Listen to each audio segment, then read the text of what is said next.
It is very clear that in both the American political context and broadly speaking, the Pan-African continent-wise political context, that there is a malignant cancer that is on the terrain of both of those environments and contexts. And that cancer is an extremist form of Christianity which seeks to undermine America's democracy while simultaneously undermining the democratic order of African nations, and all for the purpose of weakening the political power and political agency of people of African descent.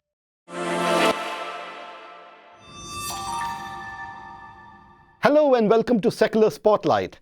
I'm Amit Pal, Director of Communications at the Freedom from Religion Foundation.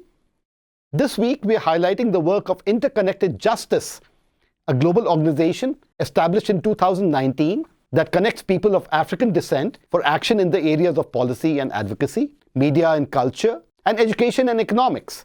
Joining me from Washington, D.C. is FFRF Governmental Affairs Director, Mark Dan. Thank you so much, Amit. It's great to be here with you today. Thank you, Mark. And I'd also like to welcome the founder and president of Interconnected Justice, Bishop Joseph Tolton. Thank you so kindly for having me today on that. So Bishop Tolton actually had an op-ed in the Buffalo News that attracted a lot of attention. And Mark, can you take it from here and just, extend the discussion on that? Absolutely. And one of the great things about Bishop Tolton and about the work of Interconnected Justice is that in terms of Bishop Tolton being a real critical element in our opposition to the National Prayer Breakfast. And this year, for the National Prayer Breakfast, it was a really fantastic coalition of faith organizations, secular organizations, local elected officials coming in to oppose the National Prayer Breakfast. And we were very successful. It was a lower congressional participation. There's infighting between different factions of the prayer breakfast. And it was a really good way for us to oppose MAGA Christianity. And certainly Bishop Tolton was a strong part of that. So Bishop Tolton, you wrote an op-ed that appeared in the Buffalo News, and you mentioned the prayer breakfast has never been a gathering for reflection, but a place where religious identity fuses with political power. What was the moment or pattern that made you decide that you called out Senator Gillibrand?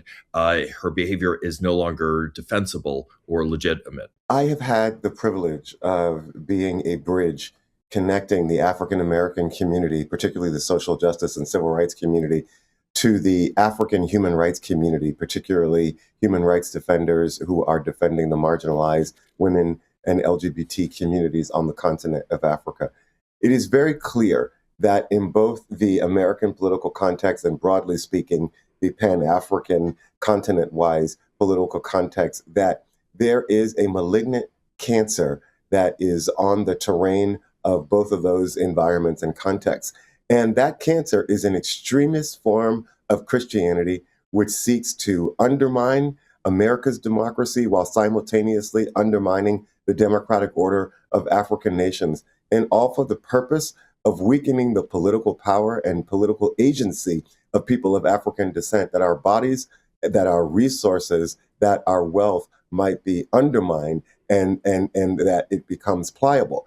The access point or the tool that is used is an anesthesia. The anesthesia is an extremist form of Christianity which seeks to infuse a sense of moral panic on the African continent about social and cultural issues that have been imposed onto the continent. And the prayer breakfast is a vehicle where this work is not only amplified, but networked and solidified. And in the American context, we understand that the domestic players who are tapped into this kind of anti-Black, anti-democratic fervor also are deeply connected to those that have been critical architects of the prayer breakfast. It is not a place of prayer and Holy Communion.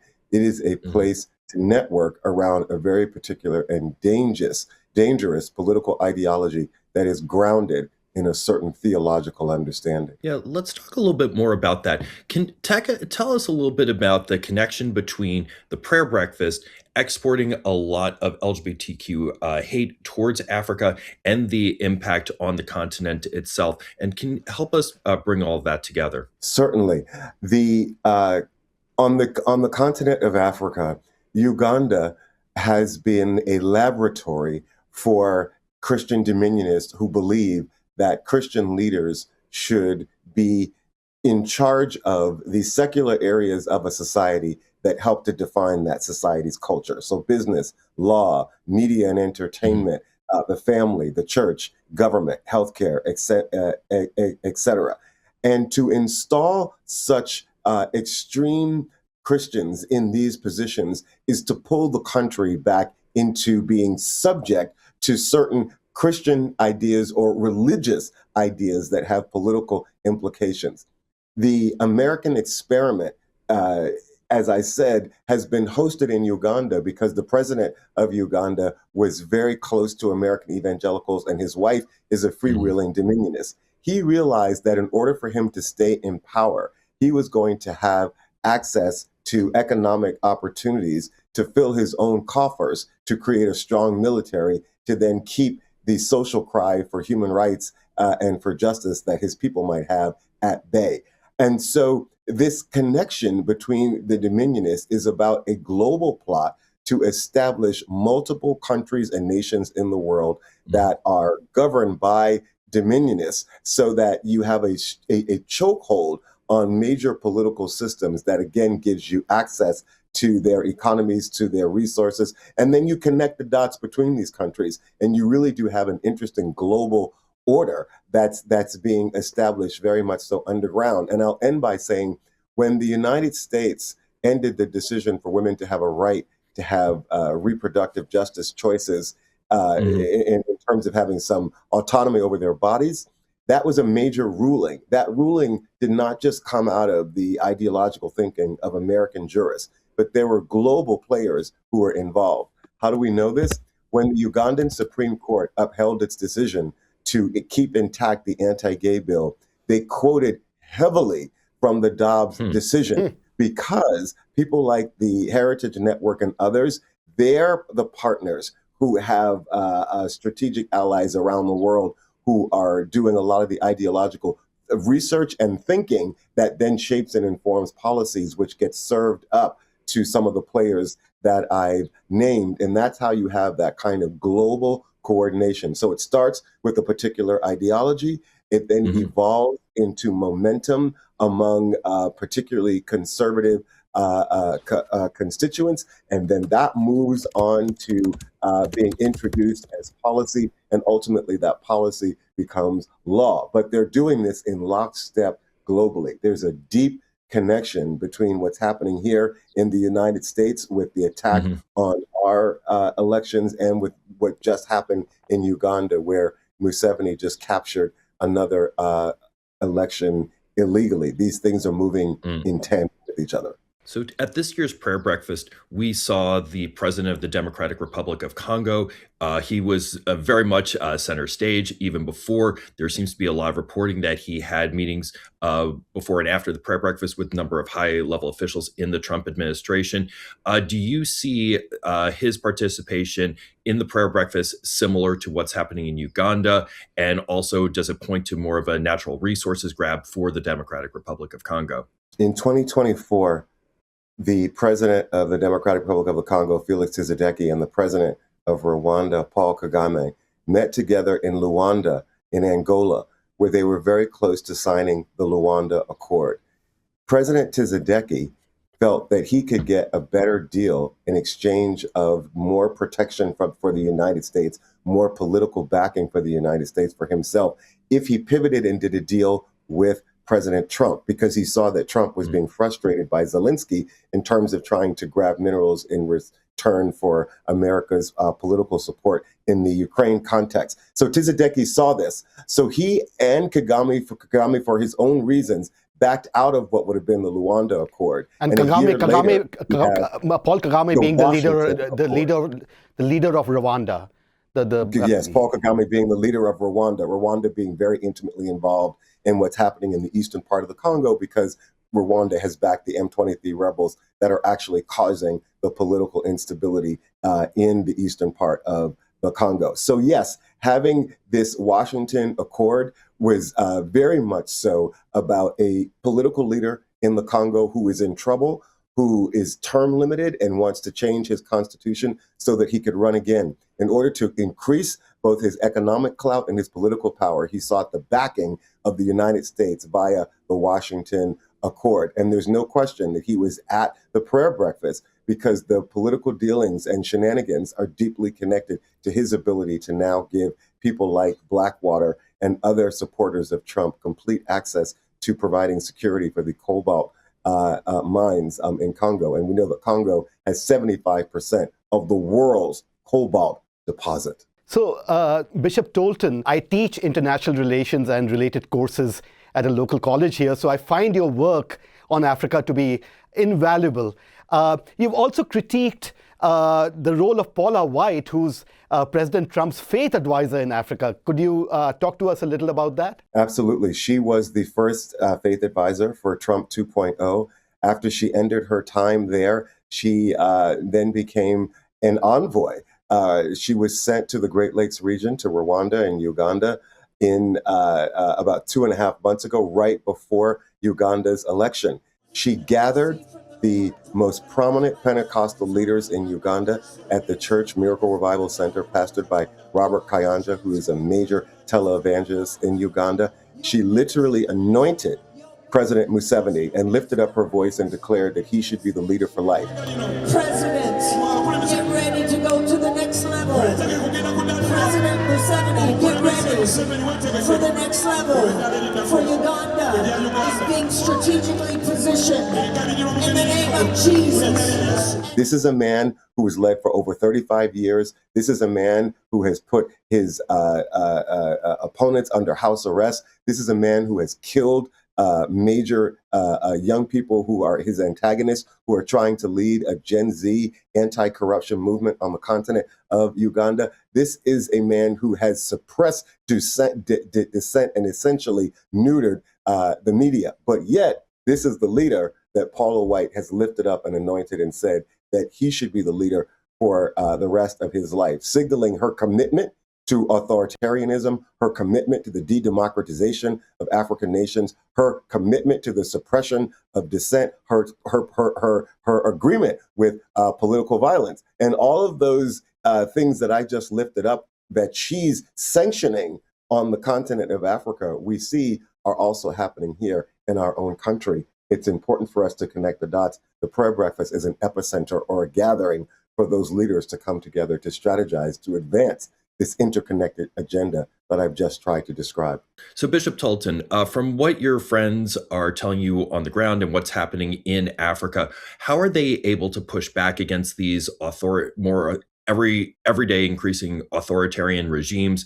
It sounds like these trade dealers are becoming very lucrative. So these states are going to become even richer and probably can invest more money in internal security, internal surveillance monitoring. What are they doing, and how can you even push back against a growing authoritarian state? It's such an important question.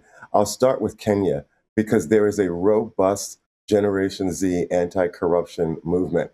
They are a leaderless movement, but they are yet leaderful. And so from a very grassroots level, they have effectively been pushing back on Ruto's march toward authoritarianism. You also have a very strong LGBT community in Kenya that is fighting for equal protection under the law, that's fighting for the freedom of speech, the freedom of the press, the right to free and fair assembly. So you have pockets of constituents in the Kenyan context that are able to push back. You have the femicide movement that is also pushing back. And then you have a fairly strong civil society, in Kenya, all of this undergirded by an extremely progressive constitution. In the case of Uganda, the pushback is much more difficult, and it has to be masqueraded. They have to push back along the lines of HIV and AIDS and use that to advance human rights for minority populations. So they have to be far more clever in a place like Uganda, where the repression is just far more wicked and decisive. I would say that in places like Congo, the pushback is much more scattered. It is certainly decentralized. There's a lot of cry for the African American diasporan community and the Congolese diasporan community at large to lift up their voices. So there you have a much more scattered, somewhat muted and decentralized opposition. But certainly considering the context of Congo, I think that they're doing all that they can to lift up their voices. So it's a little bit here and it's a little bit there, but people are working very hard to try to mobilize some kind of resistance. And here is where the diaspora, again, can play a very important role. And Bishop Tolton, you've been wonderful in establishing linkages between what's happening in Africa and back here in the United States, particularly among the African American community. Can you talk to us a bit about that? Absolutely. There is a direct correlation. We have never properly addressed, or never properly has there been redress for the transatlantic slave trade and for Africa's being colonized. And we are living in a generation that is demanding that redress. And they are doing that with the backdrop of President Obama's presidential election in 2008. The election in 2008 and his being reelected in 2012 suggested that there was a major break in the grip of white supremacy globally. And obviously, it wasn't just people who are affirming of racial justice who understood that, but our detractors understood that as well. And so we're in this interesting period of a global pushback to the progress that people of African descent have made. But I think that it is a moment of pushback, and we are going to see the tide and the pendulum swing back to the other side again, because there are young people who believe in the dream, the vision, and the implications of what it meant to have a Barack Obama elected as the most powerful man in the world. And that vision will continue to be their North Star as they address these issues, both in the African American context and in the African context. So we're in a very interesting period of pushback. But while the pushback is happening, there's a lot of organizing, there's a lot of innovative thinking, there's a lot of creative points of connectivity that are happening on a global level. And I think that,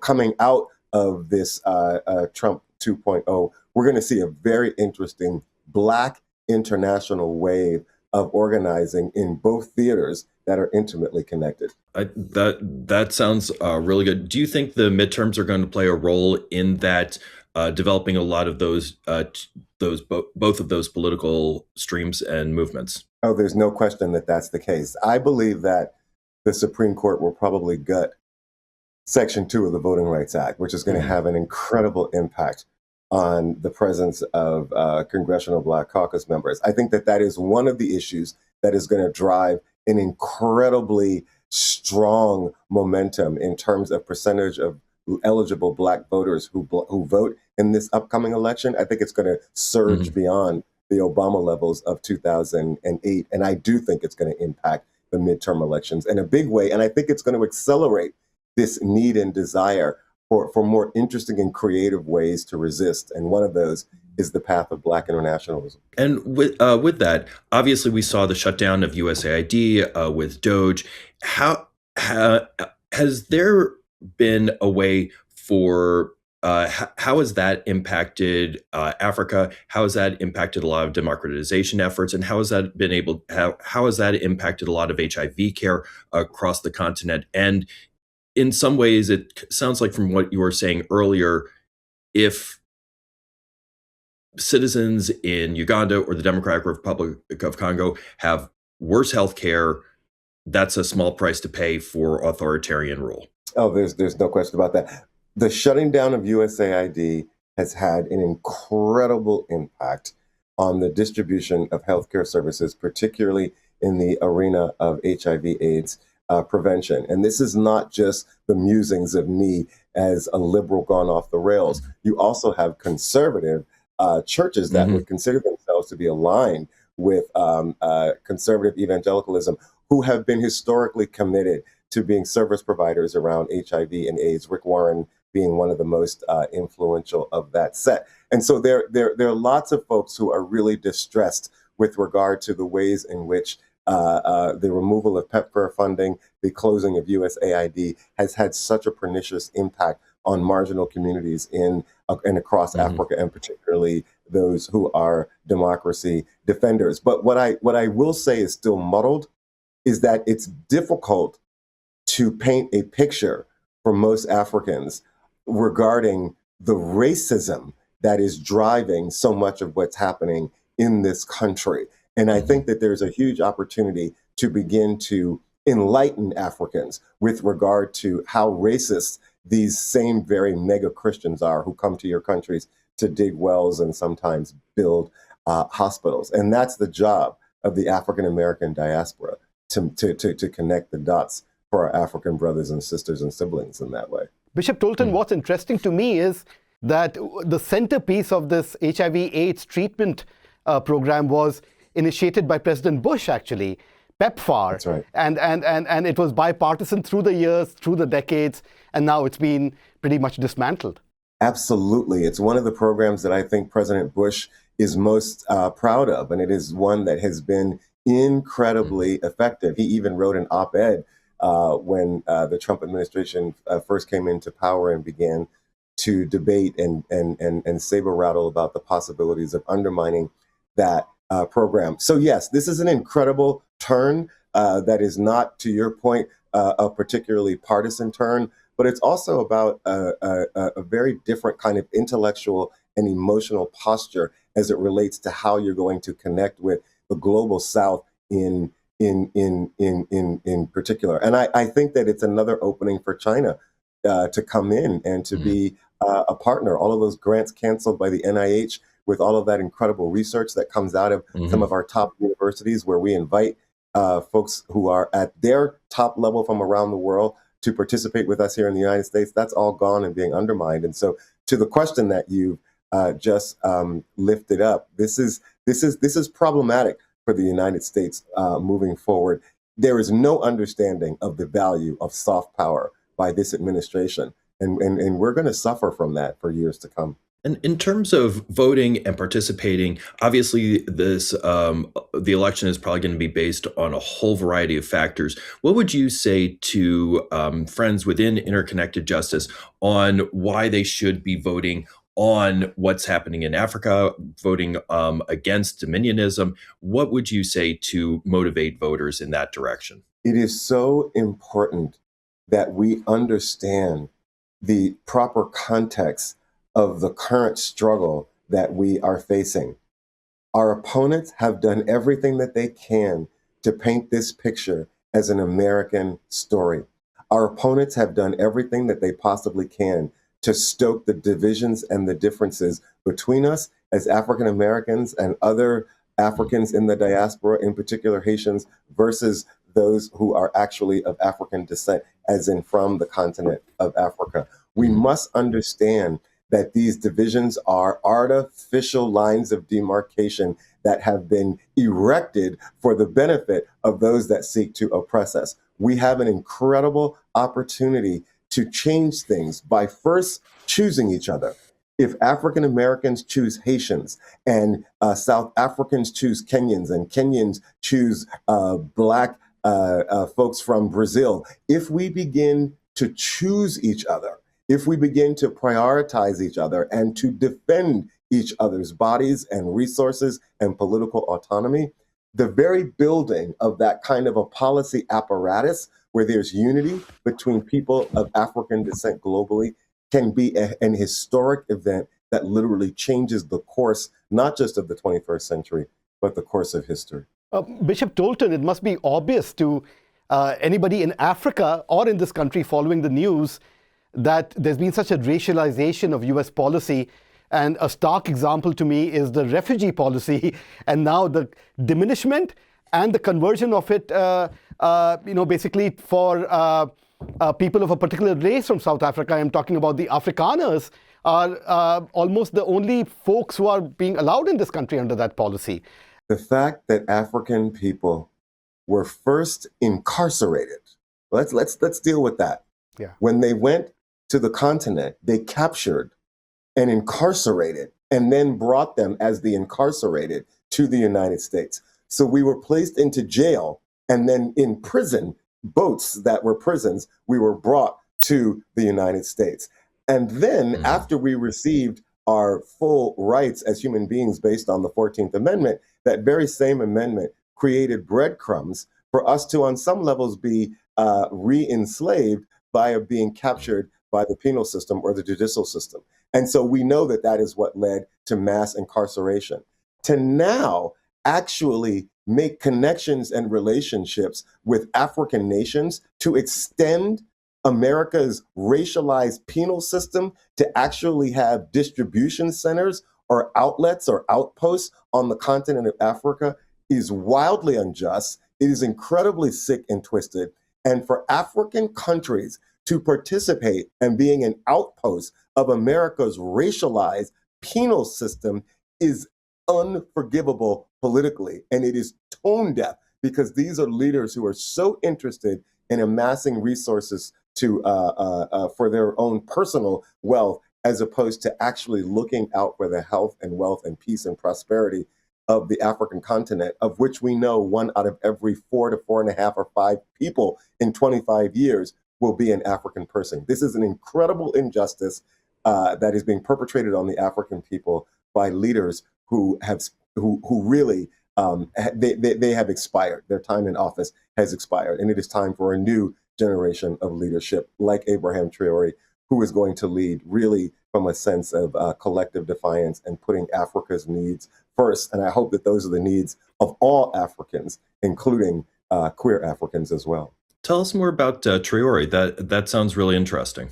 Well, in the Sahel states, he has emerged as a very interesting kind of George Washington figure. You know, he's young, he's handsome, he's well-spoken. He has come out as being incredibly defiant as it relates to pushing back against the ways in which France continues to still play such a strong hand in the economies, particularly in terms of understanding the currencies in most Francophone African countries. Traore has really stood up as an innovative and bold and unique leader who, not only because of his age, but also his emotional posture and his rhetoric, is starting to set a new course for African leaders that really is about Africa first. What is best for Africa must come first. Africa must lead itself and have autonomy. And it's grounded in this idea of collective defiance. It's just my hope that that understanding of collective defiance does not find itself propping itself up by also being incredibly homophobic, which we know is nothing more than a strategy of the West. That is one warning that I give to Abraham Traore, but I'm impressed with at least his posture and rhetoric and his intentions at this point. And sometimes it's hard when we talk about money and the amount of resources, it's sometimes just hard to wrap your head around what that is or how much, or in billions or something.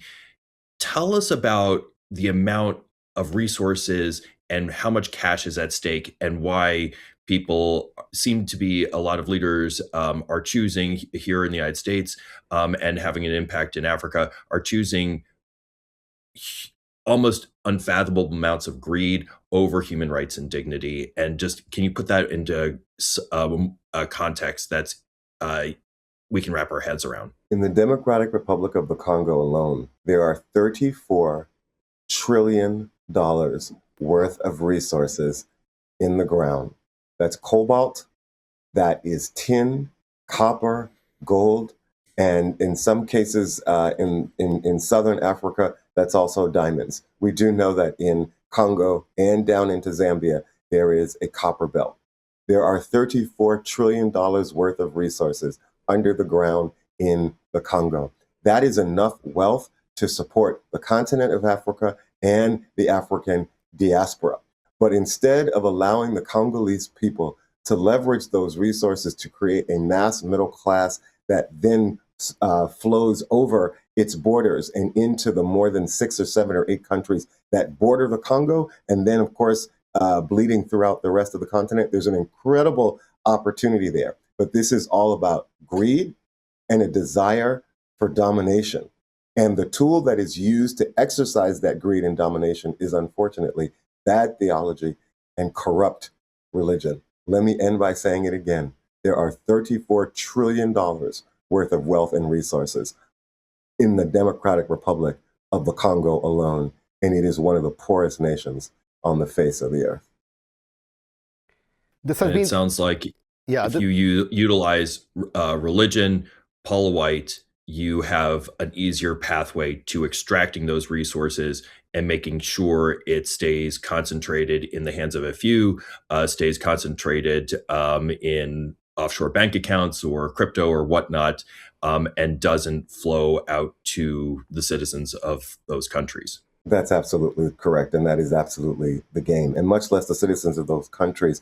What about the citizens of Africa at large? What about the sons and daughter of the diaspora as well, who are also fighting and calling for reparations? This has been such an educational and edifying conversation about Africa. And I say this as someone who, as I said, teaches about the field.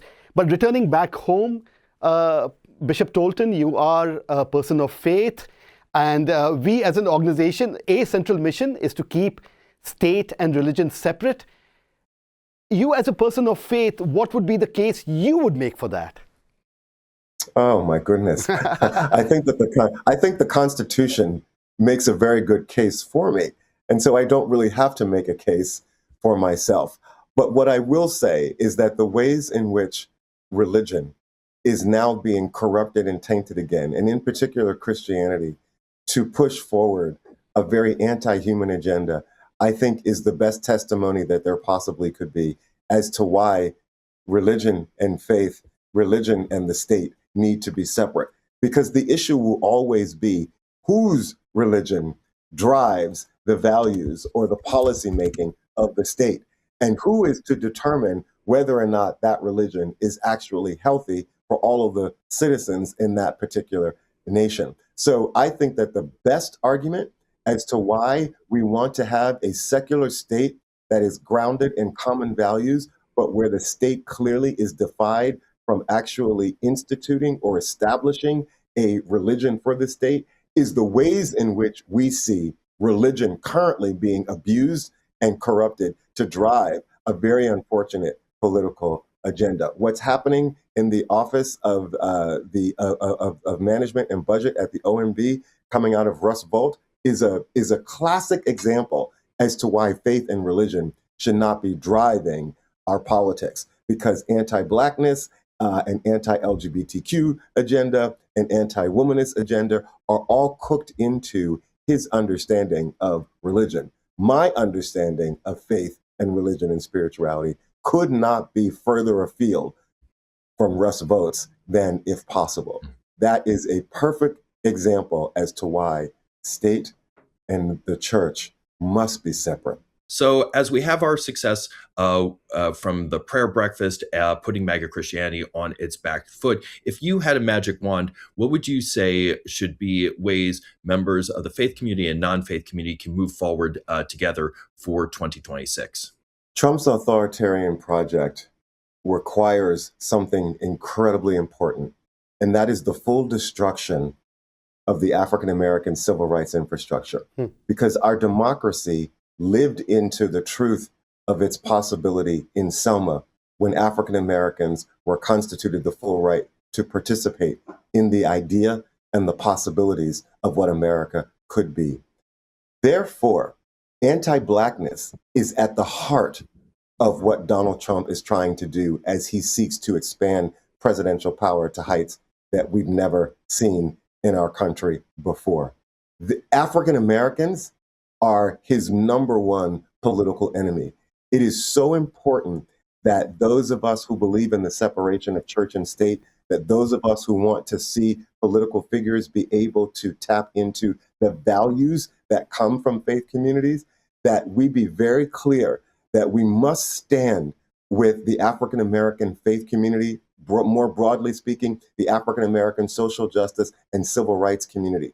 Because to defend African American civil rights and the African American civil rights infrastructure is to defend the democratic order in our society. So there's an interesting pairing between those who believe in the freedom from religion and those who are the inheritors of the Black church social justice tradition, who believe in all being incorporated into this great idea called America. We have so very much in common, and I'd love to see these two zones of political influence find their way to each other and do some really incredible work together moving forward. What a great note to end it on. Thank you so much, Bishop Tolton, for taking the time and trouble to appear on our show. Thank you, Mark. It's always a pleasure to connect with you virtually. And likewise. That wraps up this week's episode of Secular Spotlight. If you'd like to support our mission, consider becoming a member at ffrf.org. And please like this episode and subscribe to this channel so you don't miss an episode. Thank you for watching, and we'll see you next time. I'm Ryan, and I'm an out-of-the-closet atheist. I've always been taught to ask questions, ask why. I learned early on that this doesn't work at church, at least not for long. You'll see the hypocrisy and the inaccuracy of everything. I think we can all be good people without the lure of eternal salvation or the threat of eternal punishment.